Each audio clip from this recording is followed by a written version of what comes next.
대표님은 결혼 진행 과정에서 신부의 문제점이 발견되면 과감하게 파혼하라고 하잖아요. 예. 근데 신랑 입장에서는 주저주저하게 되는 게 인상정이란 말이죠.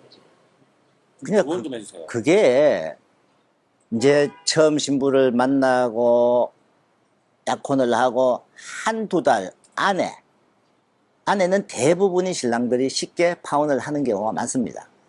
한두 달. 예. 그리고 그러다 보니까 이제 다른 회사에서 신부 문제로 파혼을 하고 저희 회사로 다시 결혼하러 오는 신랑들이 많아 있어요. 근데 이제 특별하게 저한테 이제 상담을 오시는 분들 중에 신부가 올 시점 다 됐을 때 비자 신청할 무렵 돼서 비자. 예. 비자 신청할 무렵 됐을 때 벌써 한 5, 6개월 됐을 때 아니에요. 그때 돼서 문제가 생긴 분들 아니면 비자 신청하고 조만간에 이제 신부가 올 때 된다 이런 분들 그런 분들이 이제 상담을 할 때 대체적으로 본인도 느낀 거는 와이프가 나를 좋아하지 않는다 느껴요. 이혼해야죠. 근데 파혼해야죠. 저도 여기서 멈추십시오라고 이야기를 그 조언을 드리도 안 멈춘 분들이 많다고요.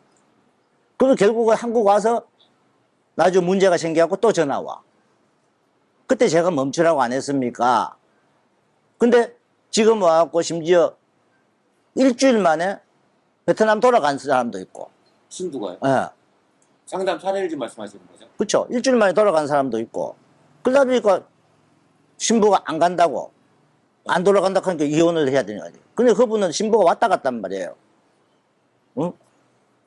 그리고 한 분 중에 진짜 가감한 분이 한 분 있었어요.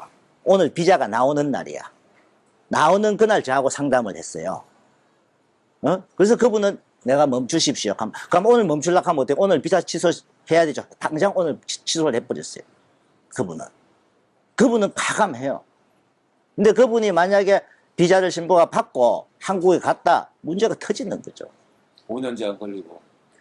그래서 대부분이 망설이는 분들이 거의 이제 마지막 단계 갔을 때 많이 망설여요. 저희 그 회사의 신랑분들 중에도 마지막 단계에서 신부하고 파혼한다고 했다가 서로 막 깼다가 다시 또 신부가 미안해요. 신부는 며칠 지나고 보면은 화가 났을 때 신랑하고 막 그러다가 며칠 지나면 나 한국 못 가는데 이 생각 가질 거 아니에요. 그러다 보면 오빠 미안해요 하고 문자가 온단 말이라.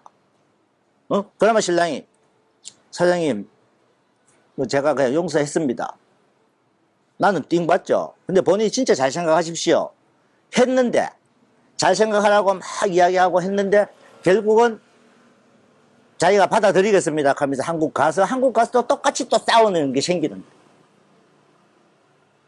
신랑 입장에서는 이게 사랑 싸움이라고 오해할 수도 있겠네요. 사랑 싸움은요 중요한 거는 자, 두 사람에서 진짜 우리 와이프가 나를 좋아하느냐 이게거든요. 오늘 어떤 분이 상담 전화가 왔는데 이분은 이제 자기가 결혼하는 아니고 자기가 아는 지인을 누가 부탁을 했는데 그분은 다른 결혼 회사에서 했어요. 근데 도리어 이분이 우리 회사를 그분한테 소개하겠다고. 근데 자기가 결혼 진행을 작년에 하다 보니까 제 방송을 그냥 결혼을 하고 나서 제 방송을 알게 되었고 계속 방송을 보고 지금도 방송을 보고 있는데 진행해갖고 자기가 신부가 한국을 와서 이렇게 살아보니까 사장님 말하고 다를 게 없더라. 이걸 느낀 거예요, 그분은. 그래서 그분은 지인한테 저희 회사를 소개시켜 주는 거예요. 주면서, 근데 그분도 하는 말이 뭐냐. 와이프하고 자기하고 좀 이렇게 티격태격 할 때는 있는데, 자기 와이프가 자기를 너무 좋아하는 게 눈에 보인대요. 와이프가 나를 너무 좋아하니까, 너무 사랑하니까 그나마 그래도 쉽게 해결이 됩디다.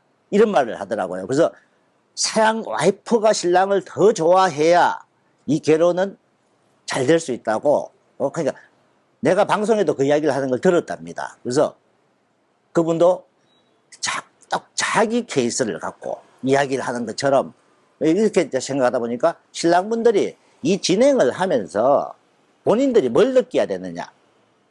와이프가 나를 진짜 더 많이 좋아하는구나 느껴야 돼요. 근데 대부분이 신부들이 처음에는 잘해. 하고 전통 원래 하고 뭐 이렇게 하다 보면 미징미징해져요. 그러면은 신랑을 좋아하는 게 아니에요. 자, 우리 결혼식의 신랑 중에 이런 분이 있었어요. 신랑이 놀러 오잖아요. 한국 돌아가잖아. 그 다음만 되면 오빠 보고 싶어, 언제 와? 근데 도리어 신랑이 그걸 스트레스 받더랍니다. 근데 내가 그랬어요. 그 지금 떨어져 있으니까 그렇다.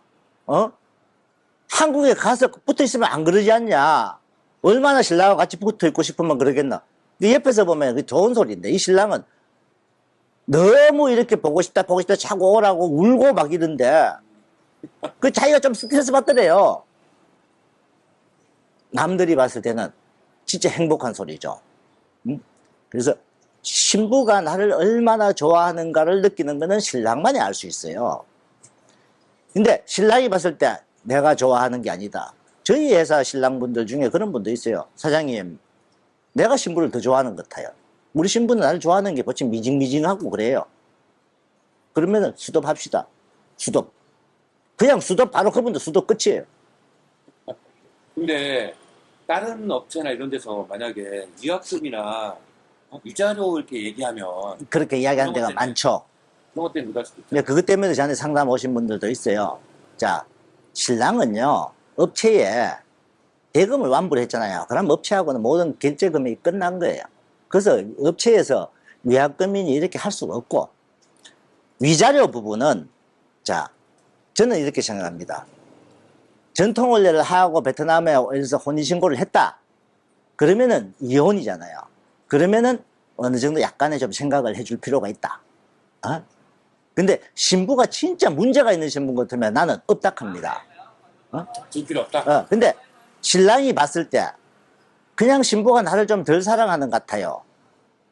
그럴 때는 좀 미안한 마음도 있음 같으면 조금 어느 정도. 대신 업체로 주면 안 돼요. 업체가 위약금 위자료 청구한다 하는 거는요, 잘못하면 업체 손으로 들어가는 거예요. 업체는 그걸 청구할 권한도 없고, 또 위자료도 업체가 대신 청구할 권한도 없어요. 신부가 실질적으로 한국 변호사 사가지고 한국에서 청구해야 돼. 그게 쉽지도 않잖아요. 응? 그래서 얼마 전에도 한 분 그런 분이 있었어요. 그래서 본인이 신부 쪽으로 $1,000 정도 보내주고 끝내고 싶다. 두 사람이 그렇게 이야기 됐대요. 응? 그래서 그분이 나를 통해서 보내줬어. 다른 업체인데도. 그래서 제가한테 돈을 보내오길래 내가 베트남 돈으로 이제 뭐 2,500 몇십만 동인데 이걸 딱 그러니까 2,600만 동을 좀 사장이 보내주세요. 그 2,600만 동 한국 돈으로 얼마? 이라고 딱 보내갖고 제가 그 신부 통장으로 넣어줬거든요.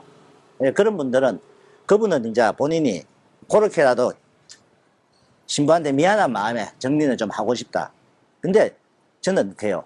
실질적으로 약혼하고, 한국 사람들끼리도 약혼하고 파혼하는 거 많잖아요.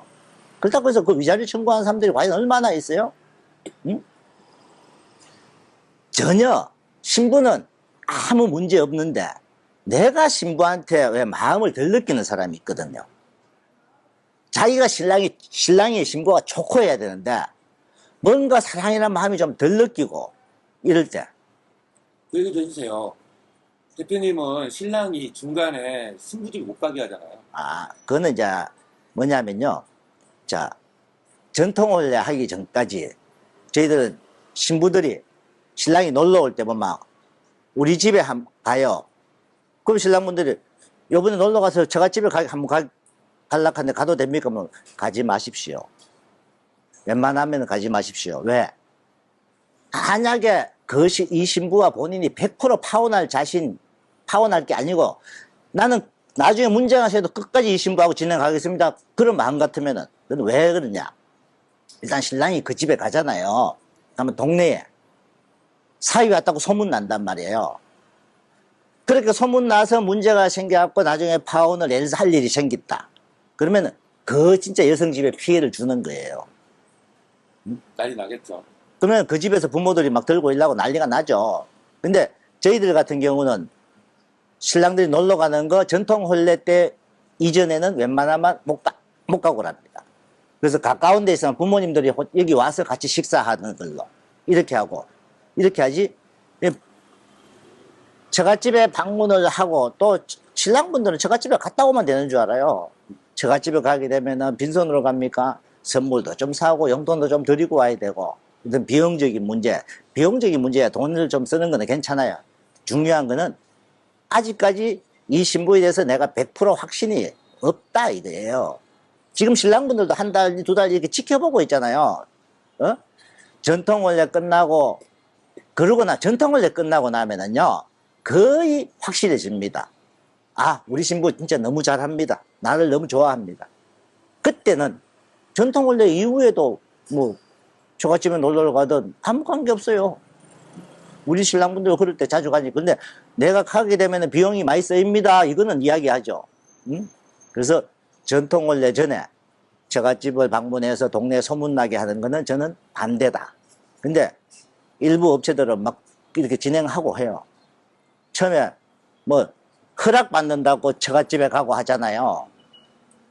사실상 뭐 허락 얼마든지 저희들은 영상전화로 다 허락받고 해요. 응? 굳이 그까지 가서 하느냐. 어떨 때 보면 제가 한마디 하고 싶은 거는 그쪽 업체에서 유튜브 촬영하고 싶어서 가는 거 아닌가. 이런 생각은. 약혼식도 오잖아요, 다. 그 약혼식 때 바로 옵니까? 약혼식 때 가족들 만나고, 그 전에 영상 통화해서 부모님한테 인사하고, 그리고 통역이 부모님한테 신랑이 어떤 사람이라고 설명해주고, 그럼 부모님도 신랑 얼굴 보고 가잖아요. 그러고 나서 한 2, 3일 내로 만나잖아요. 그때 인사 제대로 하고. 그러고 나서 이 신부와 지내보고 충분히 서로 사랑한다. 이런 게 느꼈을 때, 그러고 나서 전통혼례 진행하고 뭐 또 이렇게 한다. 그래서 무조건 신부가 나를 더 좋아해야 된다. 그거 하나는 정확한 겁니다.